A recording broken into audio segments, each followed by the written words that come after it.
Hello, welcome back. This week we're going to be discussing globalism, technology, and social change. I'm going to kind of set the stage for where we're at and then dig into a few photographers that I think really kind of had an impact during this time. It'll be a little bit of a different vibe today. There's a few photographers in this section that kind of get glossed over a little bit, so I want to dig into some of those. And then yeah, that's the gist. So last week I brought up this term globalism and globalization, and you're going to see it kind of taking a stronghold during this time. So we're moving forward into the later decades of the 20th century. We're still not to the 21st, but at this time, you can see that there's this sort of worldwide convergence of politics and economic networks and cultural creations. And if you think back to when we very first started all talking together about this back in the early to mid 19th century, how slow things were moving, and compare that to how things are moving at this time, it's faster than anything that had ever come before. We're starting to see the computer and communications that are then advanced by the computer, which leads to expedited commercial and cultural exchanges. This affects financial markets that are not just limited to the country or continent that they're on. It's cross-continental, so that stimulates production and sales of goods. So all of these things start to turn that term globalization into this marketing buzzword. Some of you might remember the financial crisis of 2008. That had a global reach. It was not limited to one country. So that financial crisis caused a record number of workers and laborers to kind of migrate around the world looking for jobs. So it wasn't just felt here in the United States because of how things started to be globalized. It was felt across the entire world. Now, I jumped ahead there to 2008. We're not quite there yet, so I'm going to backtrack a little bit. On another note, after World War II, all of those illustrated magazines and publications that we've been talking about that were just so prolific started to decline. And hopefully you know why, but if you think about the television coming in, and then later on towards the end of the 20th century, the internet. And what does this mean for photographers? This means that you're starting to see the outlets for their production limited.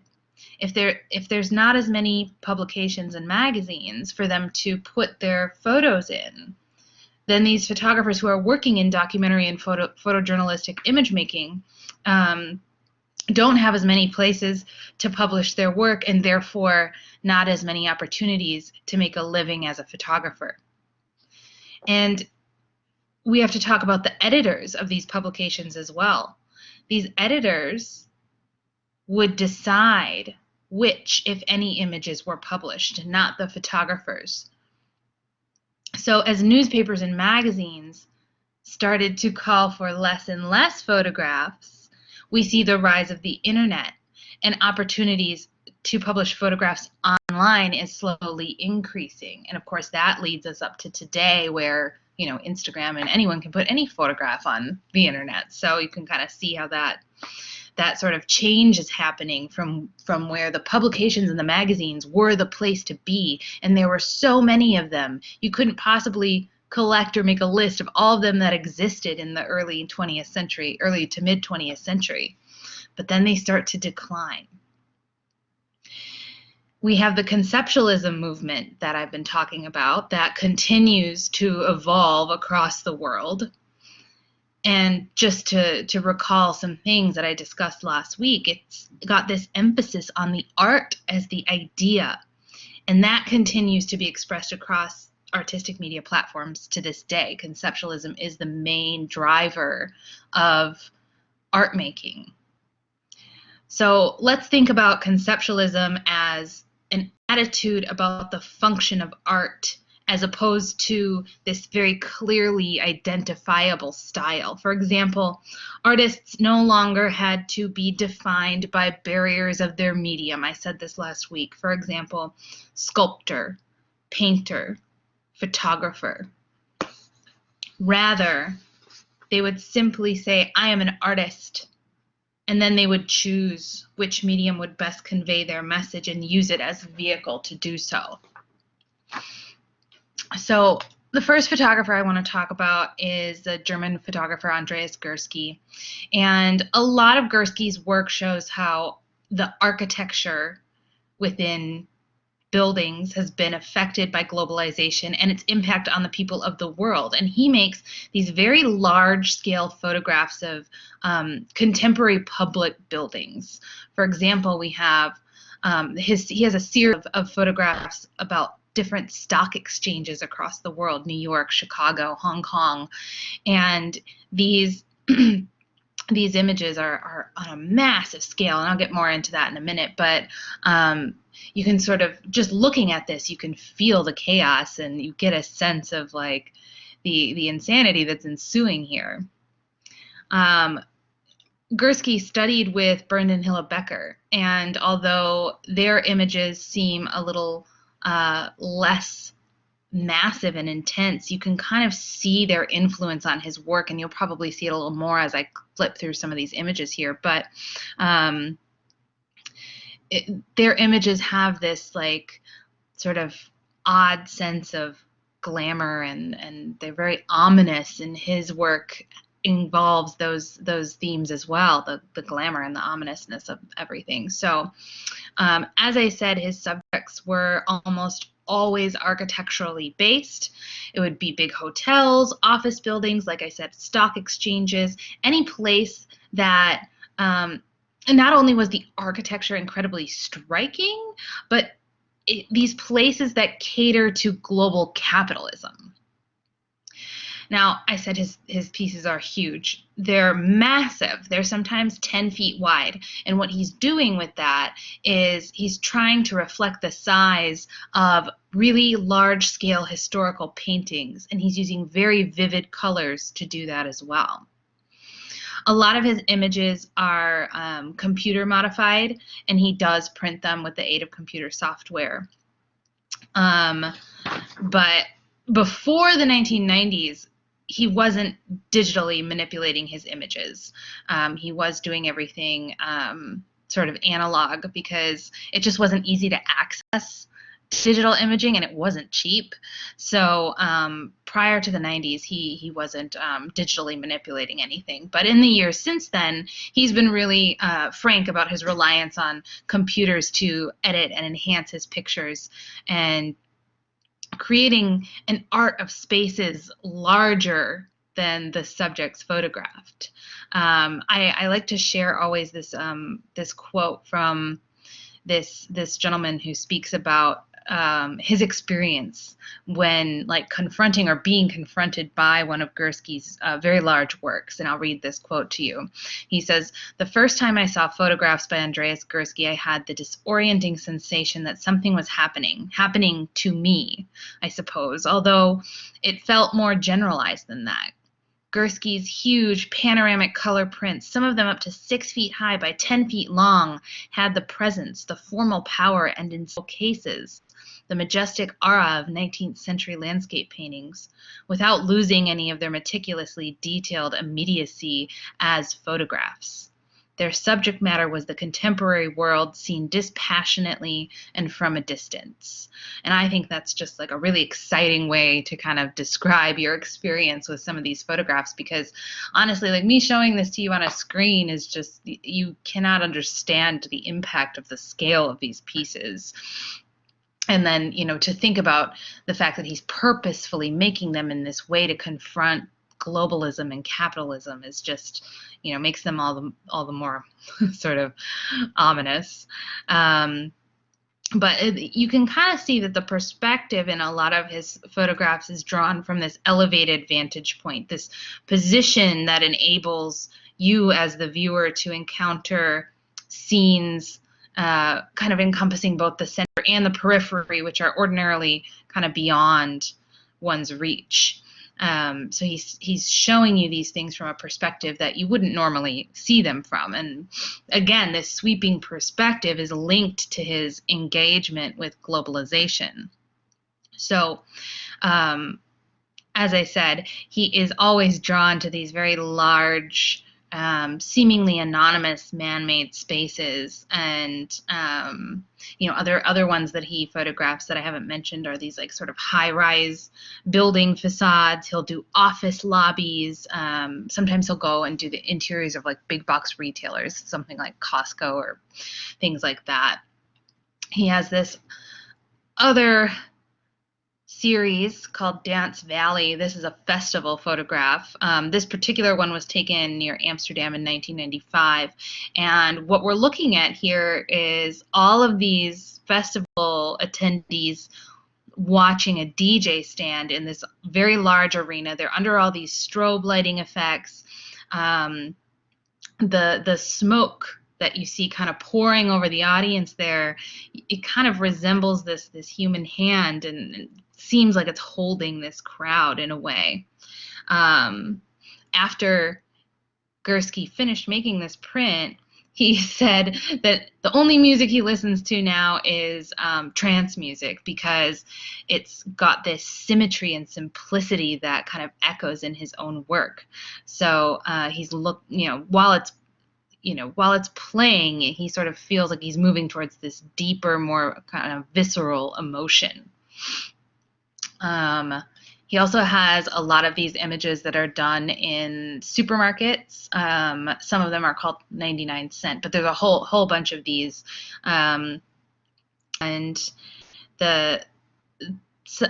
can't find a specific one that's actually called 99 cent that was taken at a 99 cents only store. But what he's doing is trying to show the interior of these places, sort of stretched out horizontal composition, all the parallel shelves, the intersections of the columns, and then you've got this like abundance of these neatly labeled and organized little fields of color that, well, they're little packages, but then when you look at it long enough, they sort of turn into these fields of color. And it's endless. There's endless arrays of identical products, and sometimes you'll see the ceiling in them, sometimes you won't. But it's just, he's sort of, again, critiquing this globalization and capitalist society. Then here he does this ocean series, which I'm not like super familiar with this series, honestly. Like, I'm more familiar with his other works, but I think it's very interesting to see the difference and similarities, like aesthetically and conceptually, from this based off of all the other pieces we just looked at. So he's got a 6-part series called Ocean 1 through 6, and these were done in 2009, 2010. And what he's doing here is he's using high definition satellite photographs, which he augmented from various pictures on the internet. So he's like completely fabricating these images from things that he finds online, which I think is just like, you're still looking at something sort of vast and global and certainly affected by capitalism, especially if we're thinking about the internet. But it's the aesthetically very different, conceptually still quite nicely aligned with the rest of the work that he's done. So, during the last few years of the 20th century, it was often said that Gursky's photographs did put color photography on this physical scale of 19th century historical paintings. And I think that's interesting because of the sort of back and forth that we've discussed of, this dance between photography and painting, or this argument between photography and painting. Like, we've seen photography in its early stages be influenced by the aesthetics of painting, and then as we move into pictorialism, you kind of see the photograph is still sort of taking an influence from painting, but then those pictorialist photographs influenced that impressionistic movement in painting. And then you sort of see it cycle back and forth. You see the photo collages that we've talked about, and then you see sculptors trying to make collages in the same way. And just to skip ahead, now here you can kind of see you have photographers who are trying to make these very large scale photographs to show that they have this same impact and value as painting. So this sort of cyclical dance we see will continue to go on for quite some time. I don't think this is going to be an end to this dance between photography and painting. So as we're talking kind of about these topics of commodification of goods and services, I like to bring up Felix Gonzalez Torres. He's a Cuban American artist, and I love this picture of him and his cat. I love his work, probably one of my favorite artists of all time. And some of my favorite pieces that he does are these stacks of very inexpensively printed black and white prints on paper. And he puts them in a gallery, and sometimes this looks like a small stack, but sometimes the stack is all the way up to your waist. It just sort of depends on how many folks have already taken one, and if the gallery is replenishing it or just letting it kind of waste away.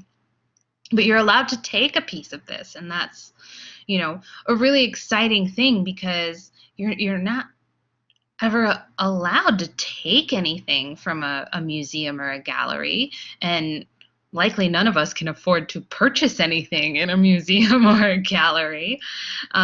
So by doing this, he's making the visitors to the galleries or the museums kind of collaborators with him and his project, as well as challenging that value system in regards to artworks and the markets, right?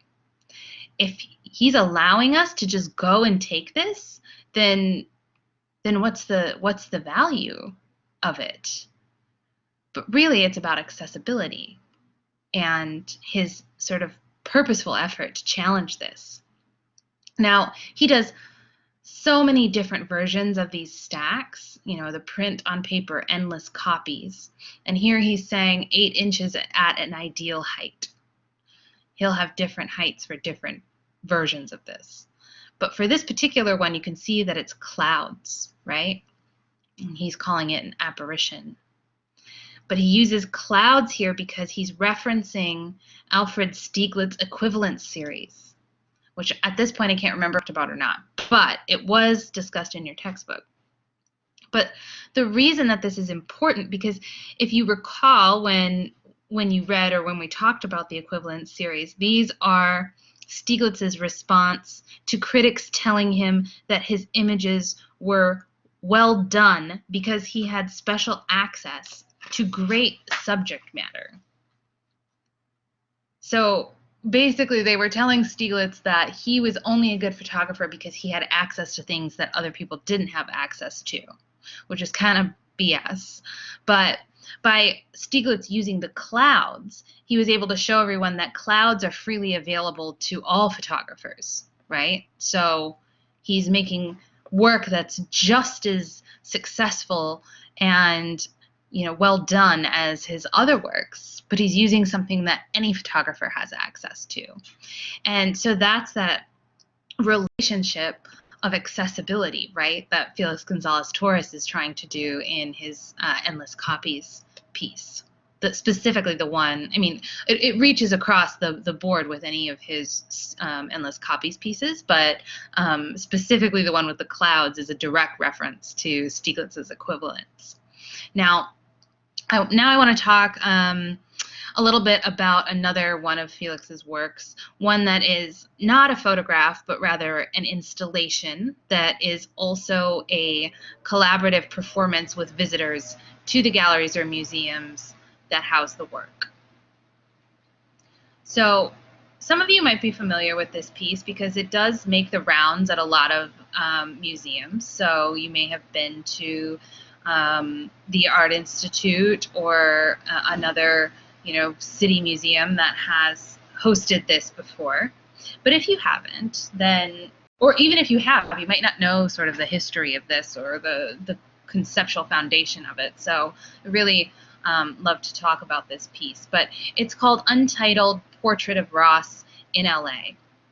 And to most folks, it just looks like a pile of candy in the corner. However, this piece is a very subtle metaphor for the human body struggling with AIDS. And so this pile of candy, when it is initially installed, they weigh the candies and they make sure that it weighs 175 pounds. And the purpose of that is that that was the weight of Felix's partner, Ross, when he began his battle with AIDS. So as the pile of candy diminishes, it kind of mirrors how Ross wasted away from the disease until he eventually passed away from complications. And how would this, how would this pile diminish? Well, this is like his Endless Copies pieces. You are invited to take a piece of this candy away with you when you see this piece. And so, AIDS is a tricky topic. It was very, problematic and complicated when this was happening in the 80s and 90s. Felix also died of AIDS in 1996. He was only 38. But it's important to be respectful of this piece when you see it in museums, because it isn't just a pile of candy. It's representative of something much greater, and it's representative of a time when artworks regarding AIDS were not readily acceptable in public. You can see this is from 1991. So Felix purposefully made this very subtle piece so that he could sneak in his voice and share his struggle and that of so many more folks, with those who could kind of decipher his code. He's, in a way, he's using conceptualism as a code here. Now I have, what am I looking for? So here is an example of someone going and taking a piece from the pile. You take that away with you. And I have two things to share with you. One is just a link, and the other is a video.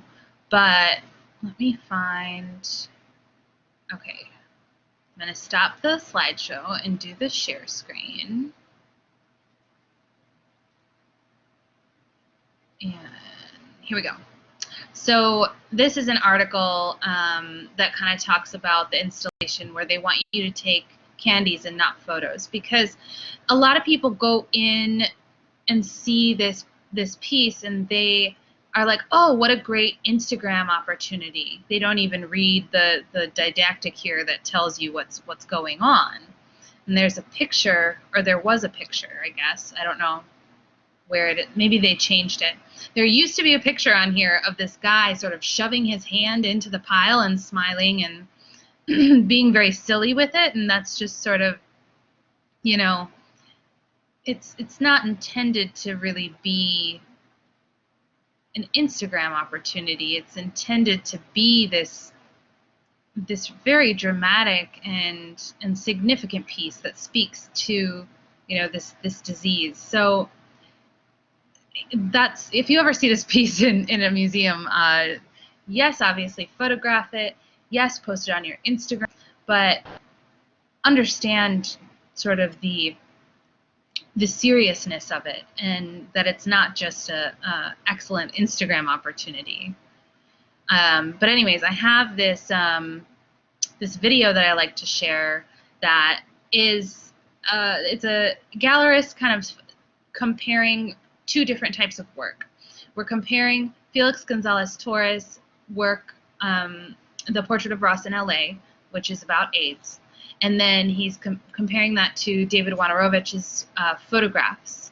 And so you'll be able to sort of understand how museums were curating what was let in and what was not based off of the message. Behind me are two very, very different approaches to the problem of AIDS and portraiture. And they are different by design. They have two different publics, and they have two different politics.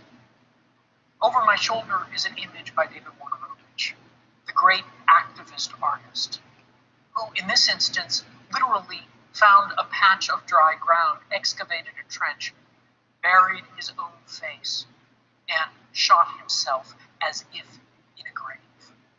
Wojnarowicz, from the beginning of the plague, came to understand his work as shocking us out of our complacency, exposing the twin defects of homophobia and racism that had made America over into essentially two different countries, one fully aware of the effects of the plague, and the other one as if in a bubble, unaware of mass suffering in other communities, in other places. Wojnarowicz wanted to aggressively push his perspective. But the other artist here, Felix Gonzalez Torres, took a different approach. Softer, more indirect, not less political, but less obviously so. He wanted his work to be able to circulate like a virus in the museum system, making work that bypassed all the censorship and homophobic resistance that followed in the wake of Jesse Helms and the entire crisis around the representation of gay male sexuality following the Mapplethorpe exhibition in 1989 at the Corcoran Museum.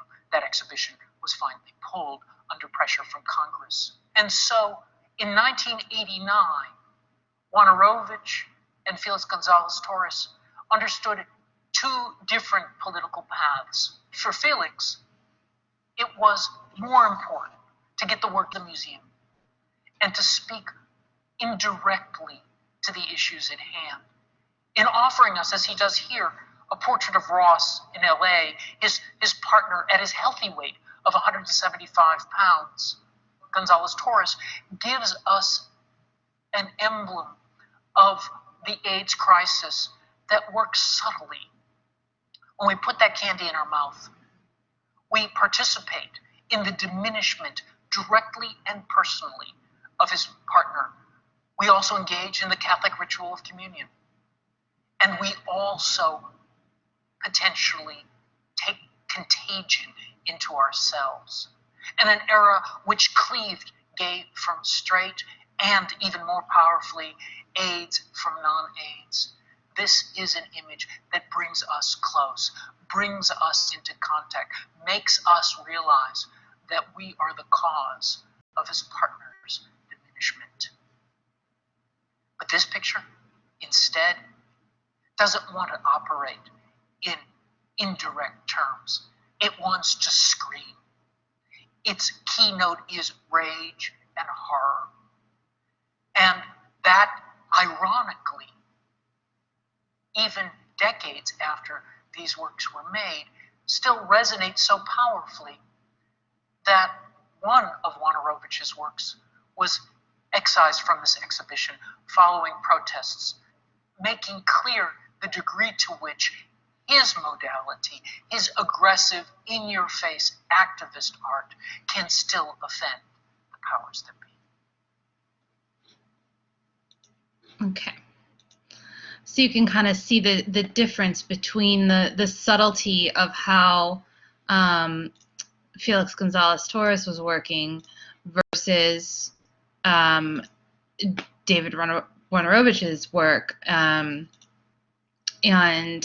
you know, the gentleman just said, like, Wojnarowicz's work was in your face. He was not trying to be subtle. He was very purposefully trying to make a loud statement about the AIDS epidemic. And, you know, a lot of museums would try to put things in, but then there would be protests, and so they would have to take it out. And, you know, it was just a very complicated situation. But to tidy up Felix Gonzalez Torres, I just want to say that, you know, if and when we can go back to museums, and when you see this piece in a museum, take a piece of the candy, because now you know what this is about. And if you see people that are kind of being disrespectful of the work, you can maybe explain to them Wyatt is very serious and just a pile of candy in the corner. Now, as we've talked about when discussing conceptualism, by the mid-1970s, photography had moved directly into the art world, and artists who were active in other media would begin integrating photography into their works, either through direct use of the medium or by making reference to the ubiquitous presence of camera-generated pictures in the contemporary art world. Many artists would simply use it as a tool to share their works. For example, sculptors like Kiki Smith, if you have a sculpture and it's installed in a museum, then that's the only place you can see that. But if you photograph it, then you can share it in many more platforms. And the same thing with Damien Hirst. And a lot of these are, large scale, kind of epic sculptures. Then you have multimedia artists like Sophie Kai. And she depended heavily on the camera to record her performance pieces. Others would rely on it to record their installations. And I want to talk a little bit more about some of Sophie's projects because she's another one of my favorite photographers, and her works are a cross between photography and performance and the documentation of these events that she kind of creates. So the first one is called Sleepers. And in 1979, Sophie Kai had asked about 23 persons, friends, strangers, neighbors to come and spend the night, about 8 hours in her bed in order to, sorry, not to spend the night. She asked each person to come and spend 8 hours in her bed so she could keep the bed occupied for 24 hours a day. And these people had to accept to be photographed and to answer some questions. So she would take photographs of the sleepers, and she would and she would note the important elements of these short meetings with her, subjects of discussion that might come up, positions of the sleepers, their movements during their sleep, the detailed menu of their breakfast she was preparing for them. So it was, essentially this really bizarre work, but she's incorporating this, it's experiential, right? So she's creating this sort of intimate event and then not only documenting it photographically, but then keeping this journal about the experience. The next one is called Suite 21, and in this one, she follows this acquaintance, Henry B., throughout Venice for 2 weeks. And I think instead of me trying to describe this to you, there's a really wonderful little video that kind of walks you through it. So I'm going to show you this video instead because it's got the visuals that'll kind of help you understand what I'm trying to say here. So let me get the video up here.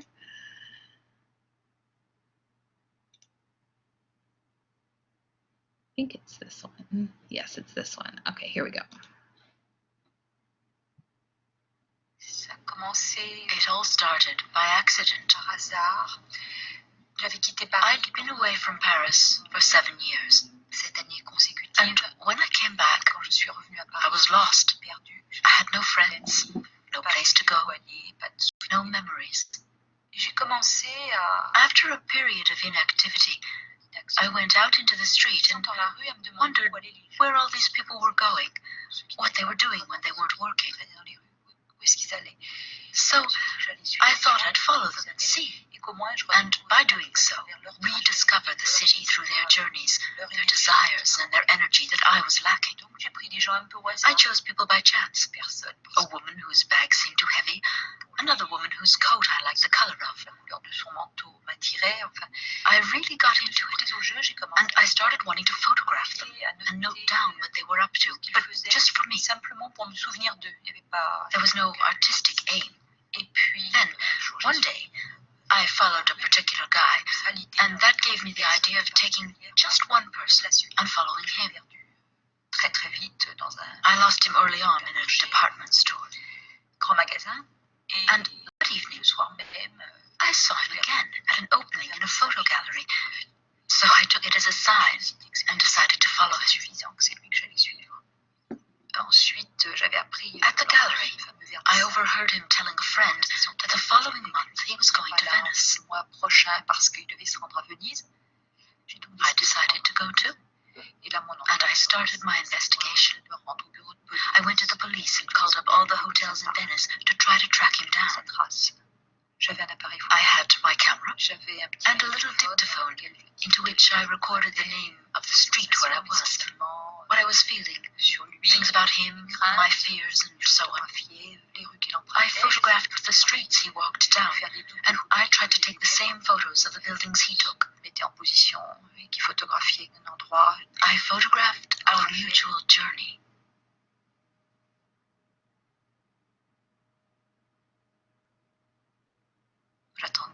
I would wait outside his hotel, then follow him until I lost him, and then I'd find him again. The days went by like that, with a lot of waiting. I longed to get inside his room to see what he was reading, what clothes he'd brought with him, to get a closer look at him. What's interesting about this kind of work is that in the beginning, the people I follow mean nothing to me. But by observing this guy's rituals, it became of the utmost importance for me to know what he was eating and in which restaurant. I became obsessed with him. Not like a lover, but it was an obsession nonetheless. However, when everything is done and I want to leave, I do. So, the person and the details of their life that were at one time completely indispensable to me, the day I decide it's over, it's goodbye, and I forget them.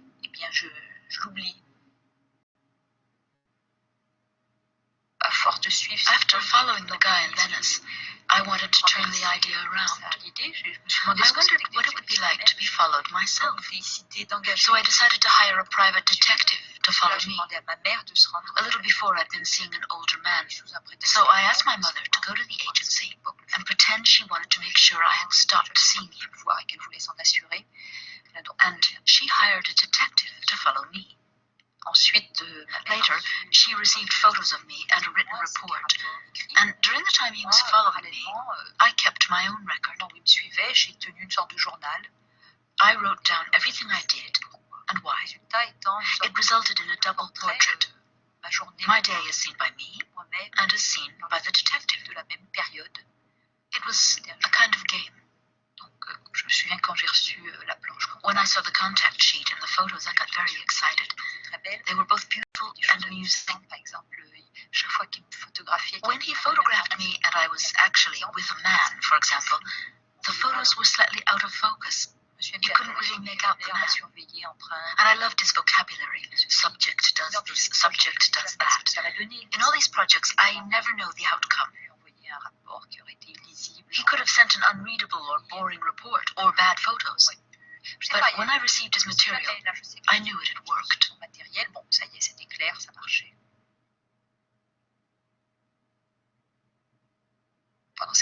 I traveled around for 7 years, doing odd jobs whenever I could. When I got to California, I was offered a job as a go-go girl or a stripper. I was a feminist then, and it seemed awful, so I refused. It kept playing on my mind. When I got back to it wouldn't go away. So I went to check out a strip joint at Pigalle. And one of the guys who ran it must have seen something in my eyes, because I was just watching the strippers in wide-eyed amazement. I'd never seen striptease before. He asked me if I wanted to try it, and I said yes right away. But I was totally unprepared, never having seen it before. He got me straight up on stage. It was just a seedy fairground strip joint with me in blue jeans. It was awful. So suddenly, after 3 minutes there, I was in this joint taking my clothes off, and afterwards the guy said, "If you want it, you've got the job." And I said yes. For that series of photos, there were 2 people, a friend of mine and a young woman who wanted to photograph strippers. So the photos came from different sources, And one of them is in the autobiographie series. Celle des autobiographies.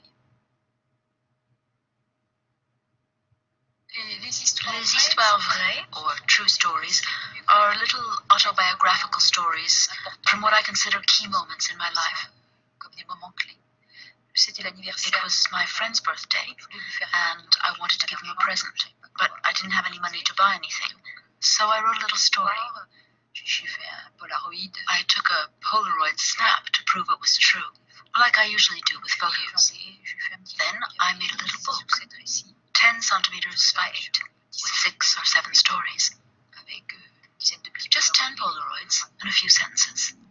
Et donc, je pense I think that doing these autobiographical true stories was a way for me to rest, de ne pas aller to stop spying on others and concentrate, de me concentrer to turn the camera on me. moi, parce que là au moins No one could object to that because they were my memories, my stories. puisqu'ils sont mes souvenirs, mes histoires. Donc je pense que So I think I had an unconscious desire to turn things à around un certain moment, and leave others alone. renverser les choses en lâchant un peu les autres.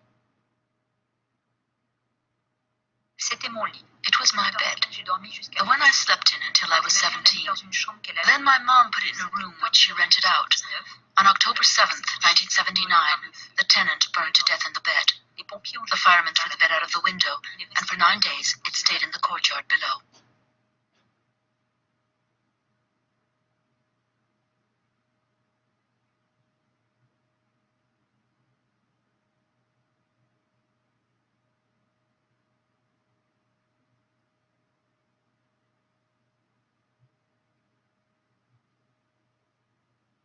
J'ai commencé à écrire. I started writing to keep track of things, of press events. J'ai commencé à écrire. I wrote in the style of a police report. C'est-à-dire, Subject leaves house at such and such a time and takes such and such a street. et j'écris I still write like that, even in my autobiographies. Il y a des tas de projets. I have no idea how a lot of projects will turn out. One day I thought I'd ask blind people what was the most beautiful thing they'd ever seen, but it seemed a bit cruel. I didn't dare start, through fear of being told to go to hell by the first person I asked. But the idea of asking what their idea of beauty was kept nagging away at me for a year. Then, one day, I was in Montpellier, and a blind man was walking towards me. I asked him if he'd been born blind, because in fact so few people are. He had been, so I jumped in at the deep end and asked my question. And he gave me my first answer, which was wonderful. The most beautiful thing I've ever seen is the sea stretching out forever and ever. Basically, he gave me the red light. His answer, which he gave like it was the most natural thing in the world, was such a strong image. And the fact that he wasn't shocked gave me the right to go on from there. Il me donnait le droit de continuer.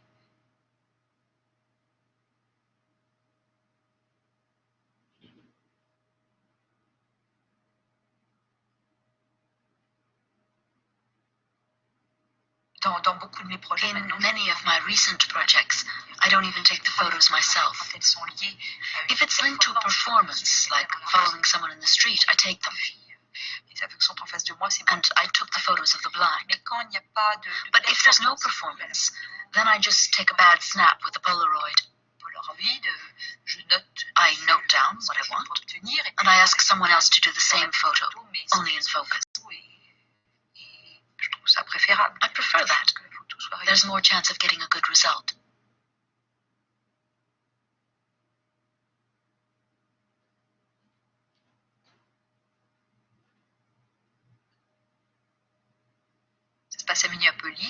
This was in Minneapolis.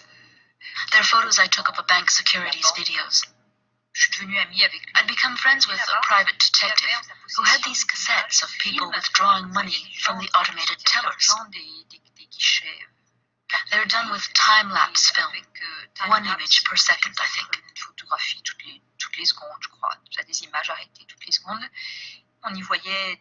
You see people come in to withdraw money, smiles, and little by little during the whole procedure, and when the money comes out, their faces change completely.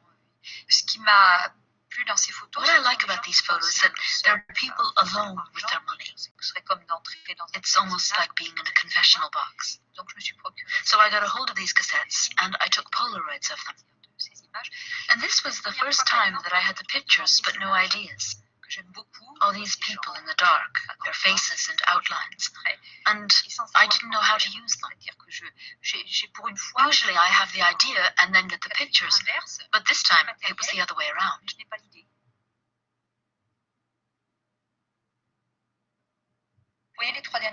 These last 3 photos were sent to me by a man who wrote asking to become my slave. I've decided to do it, and have written to him. I don't know what will happen. That's the game. He'll come, and I'll have to find an idea to work with.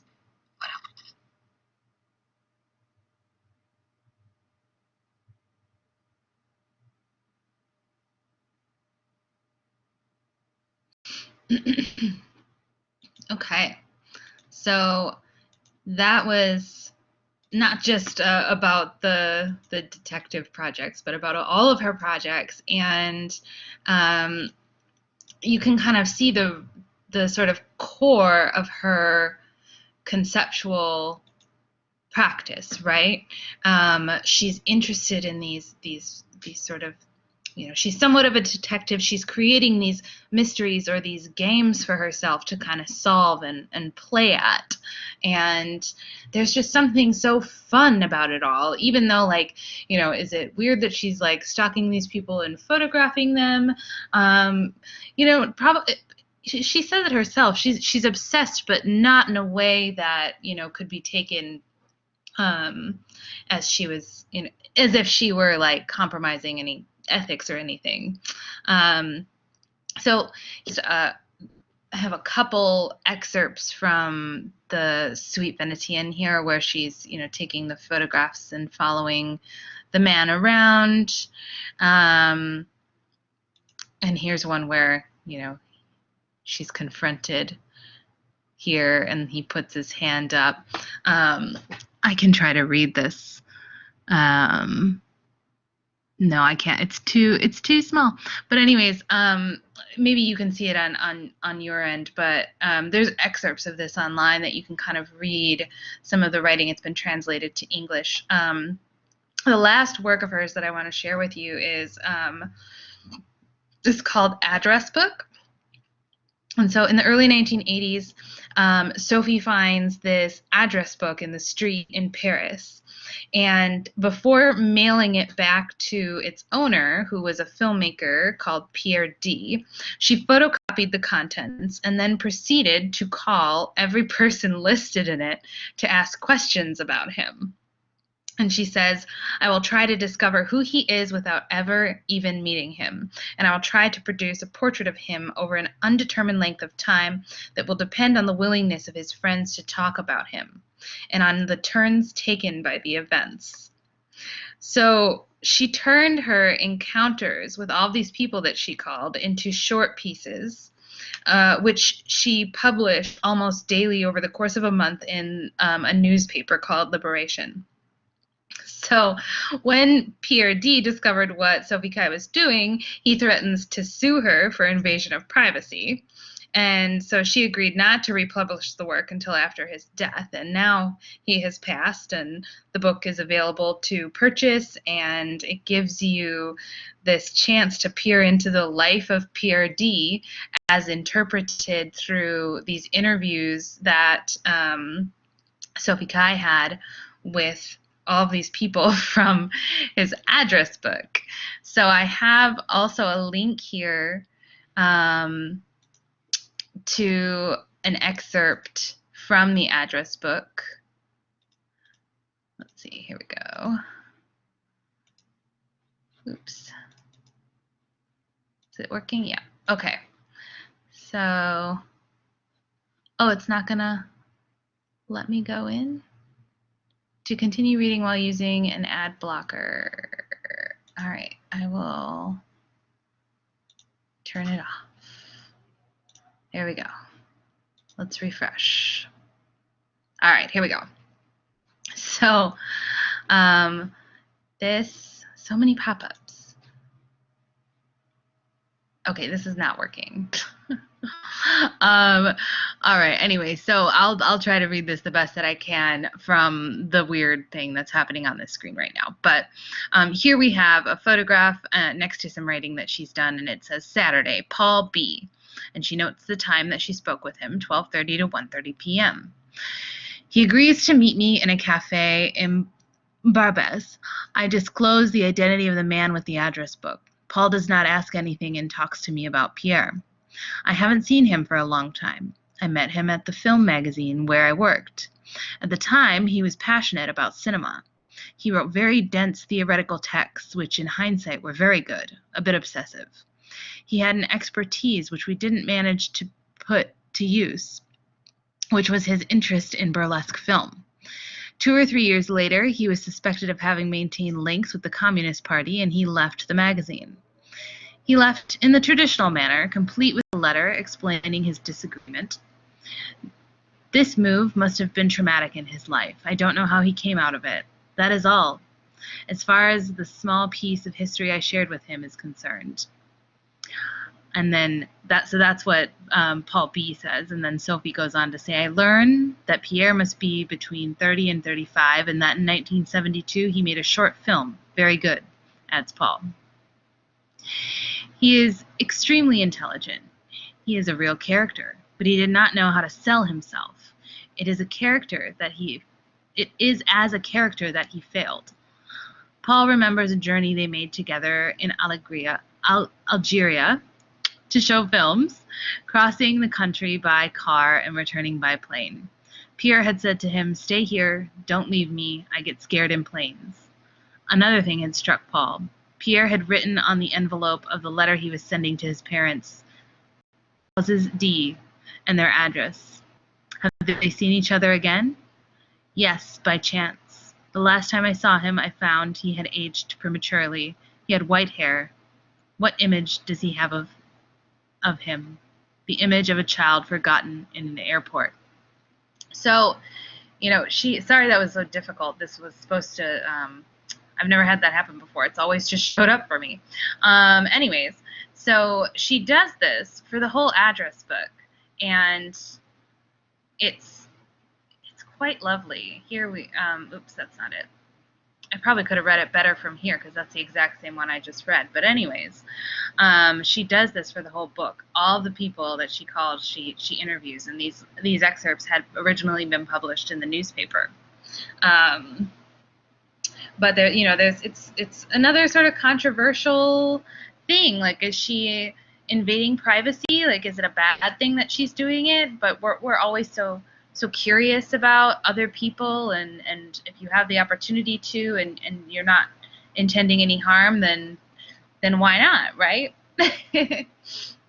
So she does a lot of these works that are incorporating photography and as documentation, but also as a supplement. So she's, with the address book, she's taking photographs that align with these conversations that she's having.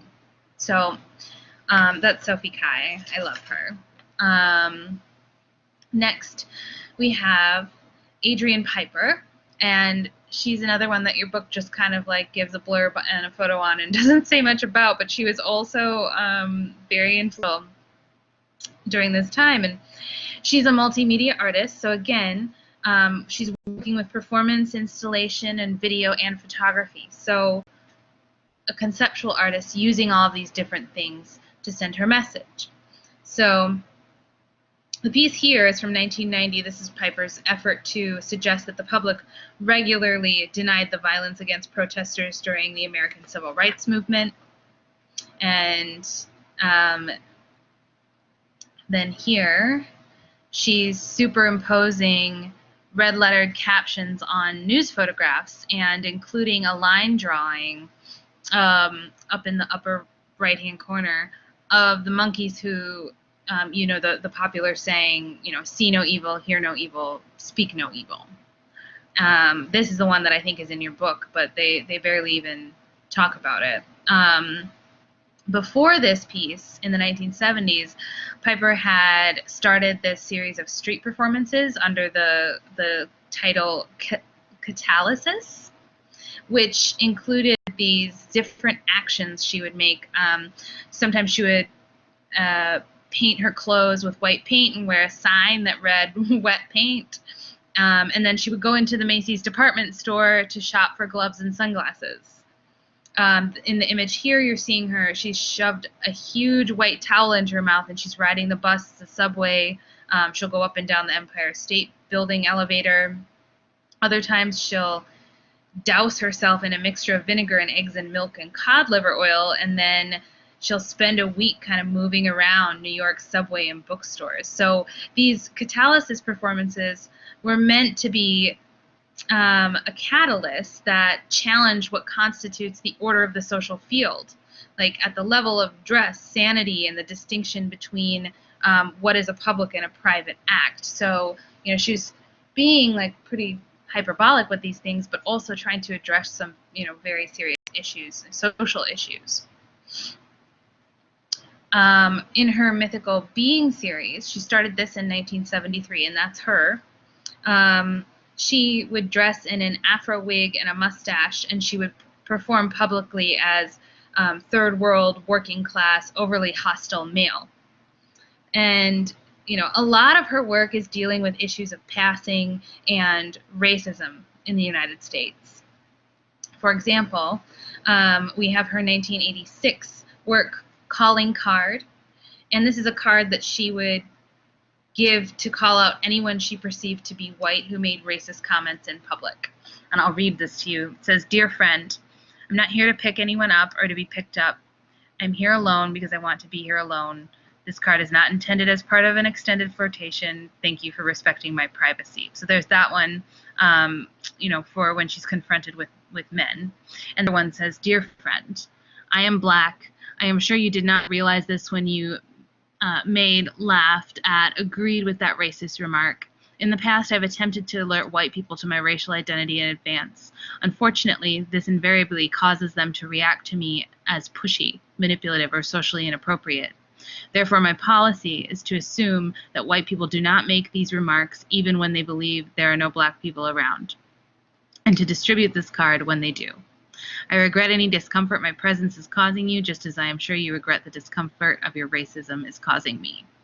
So she's making these cards, and you know, the first one is, you know, if men are bothering her, she gives them that card. The second one is if she hears these racist comments, she gives them the card. So these are like really, you know, powerful things to do. And you know, I mean, it's sad that as a woman or woman of color, you know, one would have to do this, but it's just, you know, sort of unfortunately a fact of our bonkers society that people just can't stop being sexist and racist. So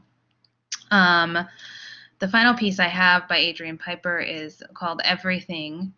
Well, this everything, it says everything will be taken away on it, but it's called Everything number 5.2, and it's from 2004. So it's a more recent one, 21st century. And it's this piece of mirrored glass that layers, when you stand in front of it, it layers your reflection and the text that says everything will be taken away and the internal structures behind, right, the plaster of the gallery wall. And the work can be seen as a means of provoking viewers to interrogate the power of institutions, to determine the value of a piece of art, as well as to kind of interrogate their own place in the world.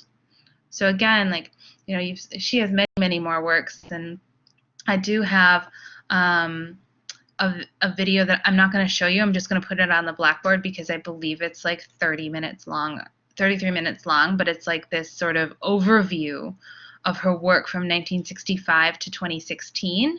And so I'll put that in the Blackboard and would like you to watch it, please. But yeah, the link will be there. So most of the photographers / artists that we've talked about so far have been artists adapting photography into their practice. They're not necessarily photographers to begin with. You know, they had a performance practice or a sculptural practice or a multimedia practice, and they bring in photography as another element or tool to use in their artistic arsenal. And then we have Yinka Shonobare, another photographer that you're Your book just kind of mentions in a sentence. Now, he's the opposite. He began as a photographer, and then he moves into sculpture and installation work. And this move kind of shows that that conceptual movement goes both ways, right? So I have a video of Yinka Shonobare kind of giving you a good overview of his transition. So let me get to my share screen again. I'm sure you're sick of me talking myself through this, but there's just so many steps that it makes it too difficult. Okay, so let's watch this.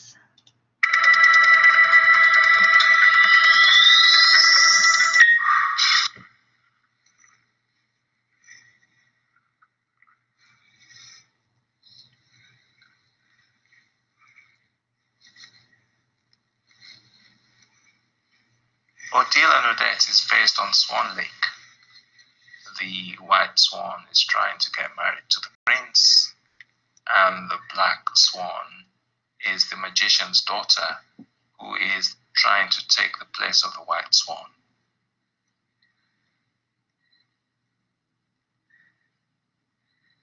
What I've done with Odile and Odette is to blur the boundaries between the baddie and the good one. I've made them into one person. They are one, but they're different. And that's kind of what that film is about. I've always enjoyed using beauty and seduction as a way of engaging people with the work. My figures actually are of mixed race. They're neither white nor black, and they don't have any kind of facial features that will make you identify them racially. It's also a device that manages to make the pieces post-racial.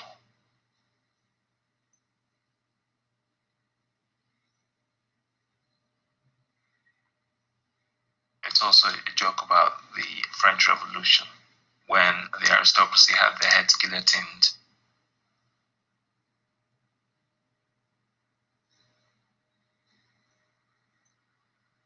I'm very fascinated by class in my work, and I like the idea of parodying or mimicking the notion of class. My lineage within the Nigerian context is quite aristocratic. My great-great-grandfather was a Nigerian chief. My father is a lawyer, so I grew up really in a fairly affluent situation. Because I didn't grow up feeling inferior to anyone, so I couldn't quite understand the hierarchy of race in this country because it was somewhat sort of alien to me.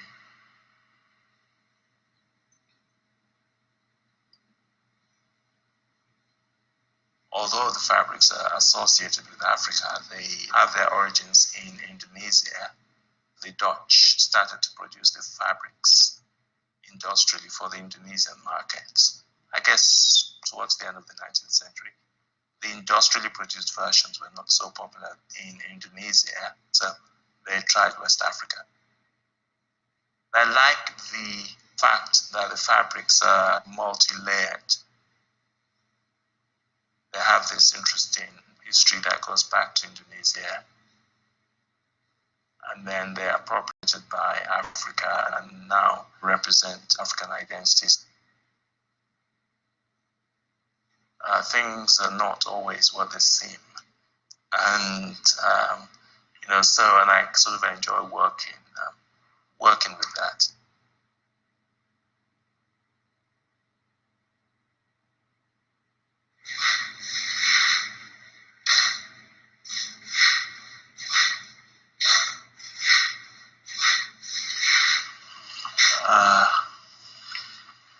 Did you see the front of the Economist?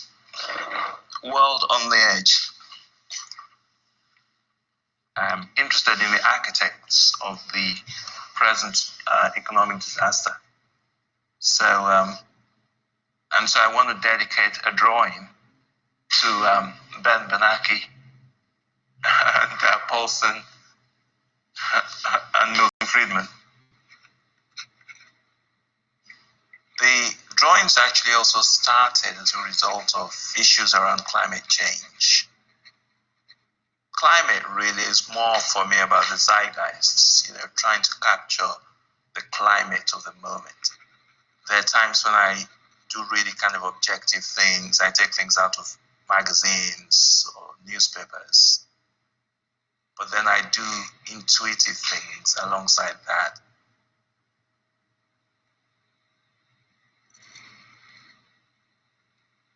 Well, this is my return to drawing in 12 years. Because a lot of my work to date has been mainly painting, sculpture, photography, and film. I kind of wanted to go back to basics, just do some more intimate thing.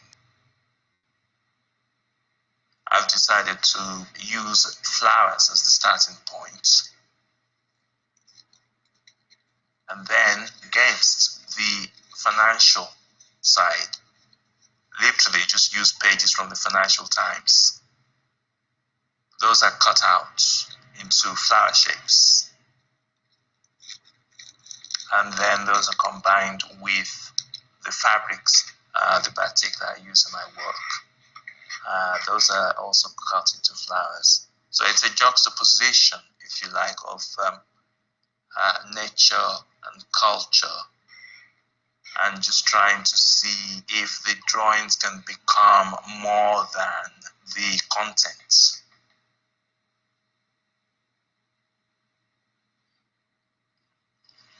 It would be nice to have more Financial Times flowers, but like different sizes, maybe like you did in there. Okay. But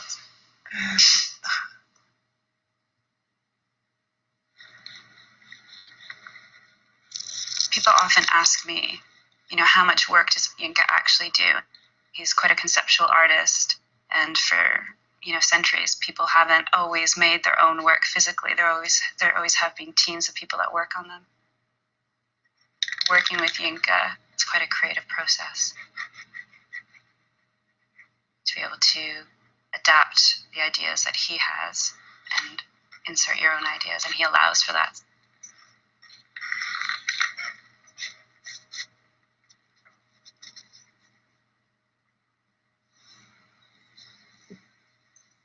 The show in Sydney was the first retrospective of its kind. It was a survey of 12 years of Yinka's work. So it was really interesting to see all these works side by side that had never been pulled together for many, many years. And really interesting to take a look at the works from today's context and where the work today is going.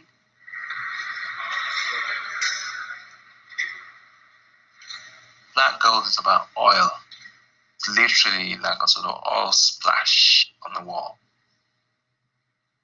I was thinking about oil being black gold because it's becoming a rare commodity.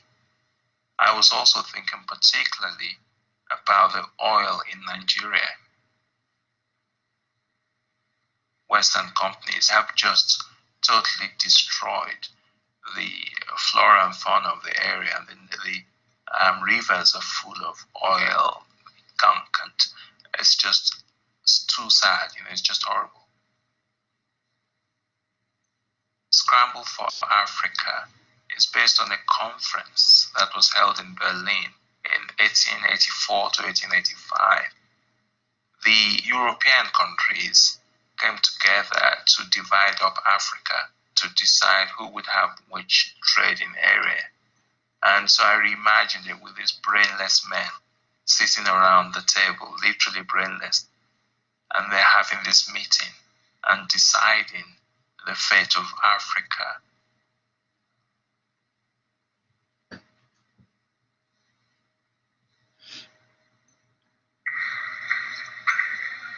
When I was 19, I got a virus in my spine, which left me completely paralyzed. I've been gradually recovering from that.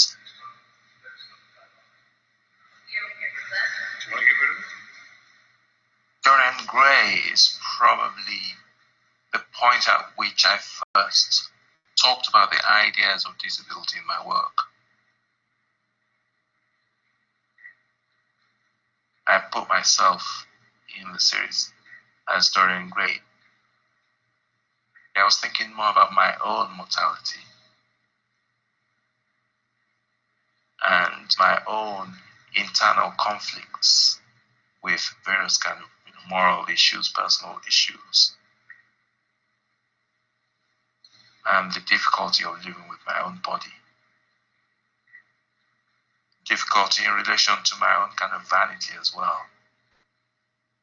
When I wanted to work with photography, it was obvious that I would use myself because, unfortunately, I am concerned with myself, or, I'm kind of self-obsessed like most artists.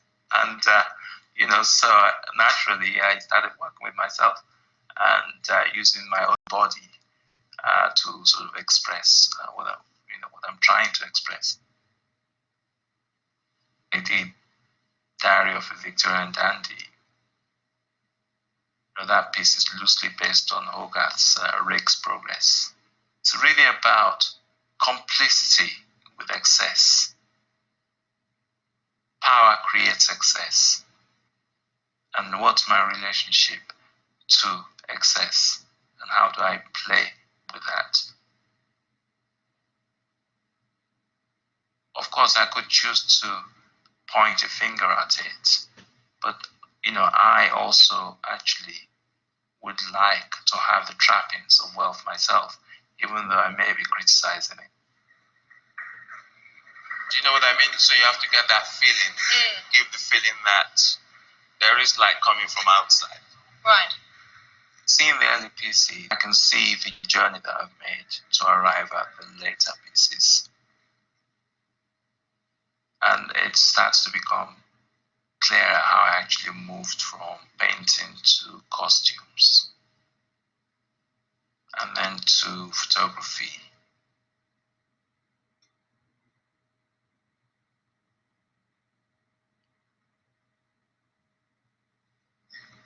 And then to moving image. It seems kind of logical how that would happen. Tumbala, the mascara, was one of the most exhausting things I've ever done in my life. I had to learn fast. It was my first film. I had to go from auditioning the dancers to designing the costumes to doing the storyboards for the film. Then working, with a cinematographer. I didn't even know what Steadicam was. I found out. And I worked with a choreographer called Lisa Toren, who is Swedish.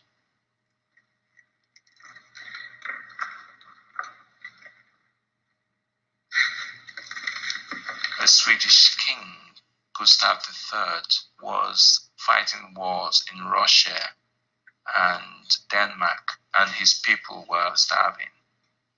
He loved a lavish lifestyle, and he had this fondness for masked balls. There was a plot to kill him at the ball.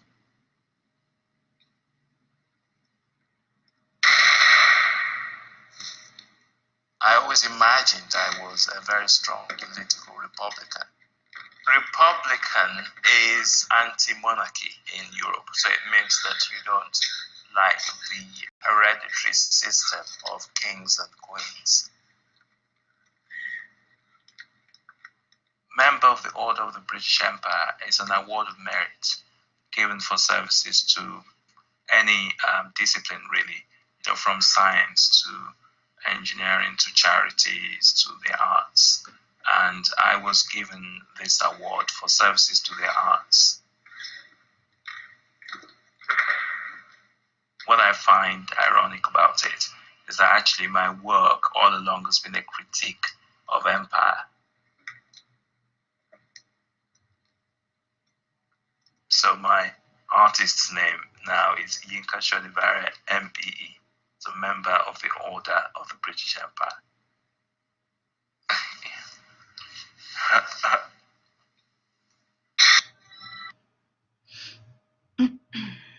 Okay. So his work is really so incredible and so vast and such a wide range, and I love sharing it because it sort of really encompasses, everything that I've kind of been saying about the the intricacies and complexities of conceptual art, but you can still see that no matter what method he's using, whether he's making a photograph or an installation or a film, or a painting, everything has the same aesthetic. Like, you can tell that it's Yinka Shonobare. And we saw this photograph in the film, and then of course we have his sculpture works here. But his photographs and installations are really calling on the historic elements that we've talked about in this class: the tableaux vivants, the bringing photography on the level of art. And he has this sort of dramatic and filmic flair in any of his works: installation, sculpture, painting, photography, etc. So I hope you enjoyed him speaking to his work, because I think that it's difficult, especially now, to be able to bring guest speakers in or guest artists in. So the best we can do is kind of have these little videos of them talking about their work. So I think next and probably lastly, I want to talk about Orlan. So, photography was originally just a means of recording performance art, but eventually it became very integral to the initial conception of performance pieces. And so we have this French performance artist, Orlan, shown here. And for her, photographs are kind of these indispensable traces of these repeated surgical remodelings that she does to her face to make it resemble famous art historical versions of feminine beauty. So she was a feminist artist who was very troubled by women's historic role in art. If we think about historic art forms, women are usually undressed and on the receiving end of the male gaze. So what Orlan does is she has plastic surgery, not because, her life is at risk or anything, but because she believed that surgically changing her body could be a powerful art. So from 1990 to 1995, she goes and has about 9 different plastic surgery operations. And what she's doing is she's rewriting Western art on her own body. And so in one operation, she has her mouth altered to imitate the lips of Francois Boucher's Europa, which you can't see very well here, but I think I have a composite. Yeah, I have a composite in a moment here. Another surgery in which she had her forehead modified to mimic Mona Lisa and the very large forehead. And then in another one, she had her chin done so that it would look like Botticelli's Venus. And here is kind of a mashup of some of the different things. So you can see how her nose here, her chin from here, her lips from here, and her forehead from here. Now, the question is, was she trying to make herself more beautiful? No, and she has this wonderful quote here. No, my goal was to be different and strong, to sculpt my own body, to reinvent the self. It's all about being different and creating a clash with society because of that. I tried to use surgery not to better myself or become a younger version of myself, but to work on the concept of image and surgery the other way around. I was the first artist to do it. She says that very proudly. But she's also, critiquing the history of art through this very extreme, surgical modification of herself. When she had the plastic surgery on her brow in New York in 1993, she actually came out with these little implants, and you can see them on either side of her head here, which are usually, those things are usually used to enhance cheekbones, and she has them on either side of her forehead. So then, of course, you've got these hostile critics reviewing her work, calling them demon horns. So, but she embraces this. Here they're decorated with glitter and eyeliner to kind of accentuate the presence. They sparkle. So, a good question to ask is her aim to change the idea of beauty? And again, I think it's important in a situation like this where she's really, dealing with herself, that we use quotes from her to speak to this. And she says, "I'm not sure I can change such a thing, but I can produce images that are different from those we find in comics, video games, magazines, and TV shows. There are other ways to think about one's body and one's beauty. If you were to describe me without anyone being able to see me, they would think I'm a monster. But if they see me, that could perhaps change." So Orlan's operating table kind of becomes this type of theater. There's famous designers that created costumes for her to wear during the surgeries. There are folks present there who read poetry and play music while she's unconscious.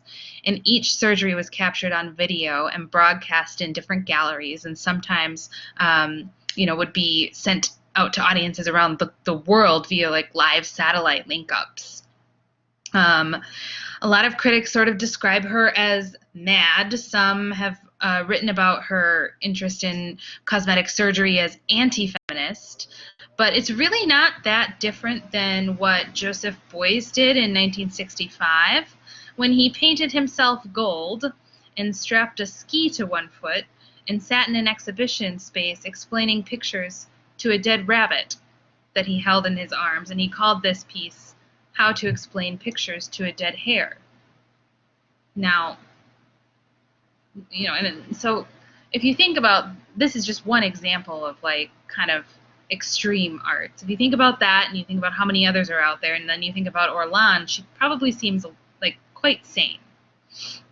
Her work isn't all as controversial as the performance surgeries. A lot of it is straightforward feminist critiques of male Western art.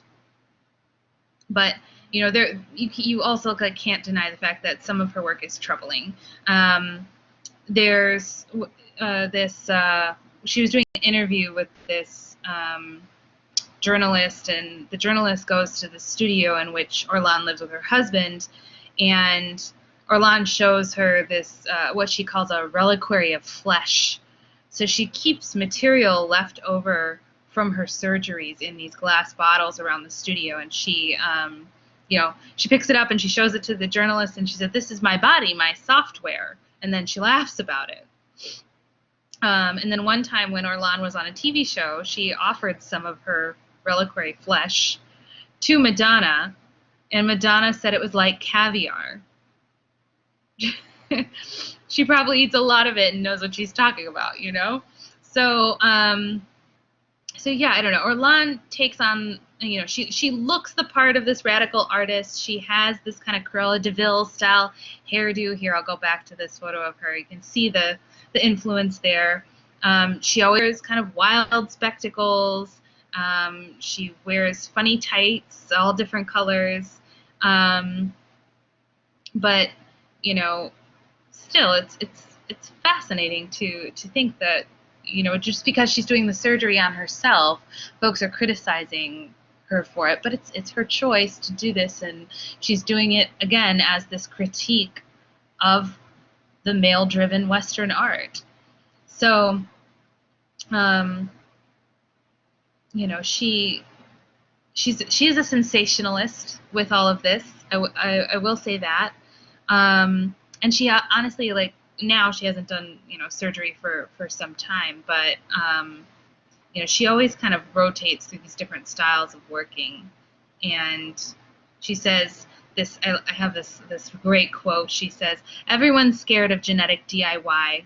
It's crucial for artists to work with such technologies, it's important that we work between science and art, especially if you're a woman. Everything takes a different flavor when a woman does it. So again, this is all like very important, significant feminist work that she's doing. And then here I have a little Orlan video to show you. So let me just get to that.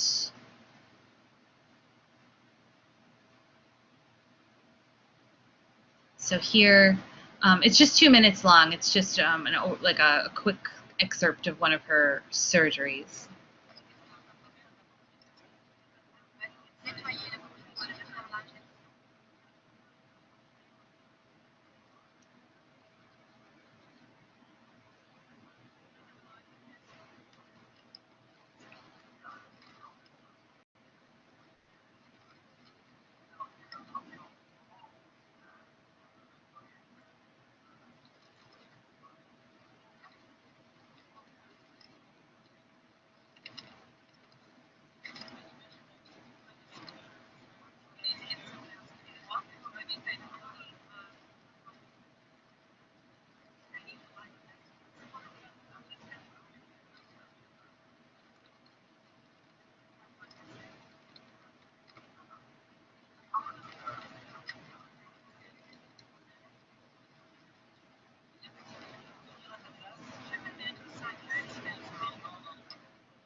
Le monstre, courant, tatoué, ambidextre, hermaphrodite et métisse.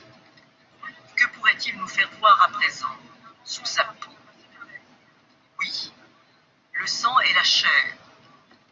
La science parle des organes, de fonctions, de cellules et de molécules, pour avouer enfin qu'il y a autant que l'on ne parle plus de vie dans les laboratoires. Mais elle ne dit jamais la chair, qui, tout justement, désigne le mélange en un lieu donné du corps, ici et maintenant, de muscles et de sang, de peau et de poils, d'os, de nerfs et de fonctions diverses, qui mêlent donc ce que le savoir pertinent analyse.